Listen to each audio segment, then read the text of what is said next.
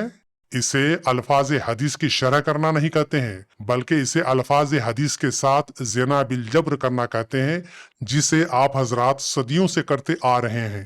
اب ہم آخر میں یہ جاننے کی کوشش کریں گے کہ امام بخاری نے صحیح بخاری کی کتاب الحیض کا آغاز قرآن مجید کی اس آیت سے کیوں کیا ہے؟ وقول اللہ تعالی وَيَسْأَلُونَكَ عَنِ الْمَحِيضِ آخر تک ترجمہ۔ اور لوگ آپ سے حیض کے بارے میں سوال کرتے ہیں، کہہ دیجئے وہ ایک گندگی ہے، لہذا حالت حیض میں عورتوں سے الگ رہو اور جب تک وہ پاک نہ ہو جائے ان کے قریب نہ جاؤ۔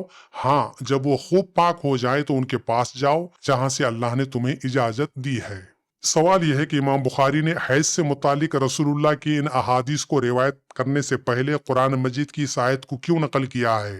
کیونکہ یہ آیت صراحت کے ساتھ مسلمانوں سے کہتی ہے کہ حیض ایک گندگی ہے، اس لیے حیض کی حالت میں عورتوں سے دور رہو اور اس وقت تک ان کے قریب نہ جاؤ جب تک کہ وہ خوب پاک و صاف نہ ہو جائے۔ جبکہ اس آیت کے بعد امام بخاری نے جن حدیثوں کو لکھا ہے ان میں یہ صراحت سے لکھا ہوا ہے کہ رسول اللہ صلی اللہ علیہ وسلم اپنی حائضہ بیویوں سے دور رہنے کے بجائے ان کو اپنے قریب رکھتے تھے، اور نہ صرف قریب رکھتے تھے بلکہ ان کے ساتھ ایک ہی چادر میں لیٹتے تھے، اور جب ان کے حیض جوش میں ہوتے تھے تو رسول اللہ انہیں ازار باندھنے کا حکم دیتے تھے، پھر ان کے ساتھ مباشرت کرتے تھے، اور حضرت عائشہ جب حیض میں ہوتی تھی تو رسول اللہ ان کی حیض والی ناپاک گود میں سر رکھ کر قرآن کی تلاوت کیا کرتے تھے۔ یعنی قرآن مجید کی اس آیت اور رسول اللہ کی ان حدیثوں کے درمیان نہ صرف کھلا تضاد اور کنٹراڈکشن ہے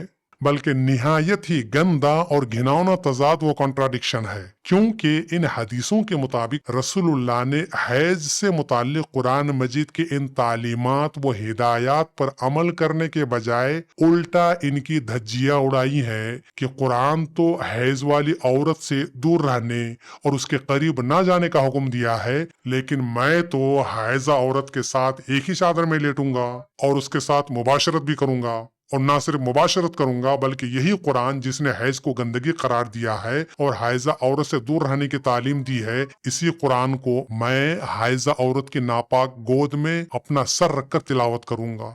تو کیا امام بخاری نے مسلمانوں کو یہ بتانے کے لیے ان حدیثوں کو لکھا ہے؟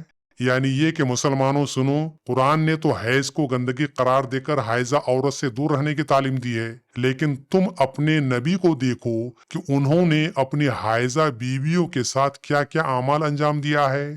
اگر امام بخاری کا یہ مقصد نہیں ہے تو پھر انہوں نے ان حدیثوں سے پہلے قرآن مجید کی اس آیت کو کیوں لکھی ہے؟ آپ حضرات سے گزارش ہے کہ سنجیدگی کے ساتھ ہمارے ان سوالوں کا جواب دینے کی زحمت فرمائیں، اور اپنے جذباتی مسلمان بھائیوں سے گزارش ہے کہ ہمیں اپنی گالیوں سے نوازنے کے بجائے اپنے عالموں اور مفتیوں سے پوچھئے کہ یہ سب کیا ہے۔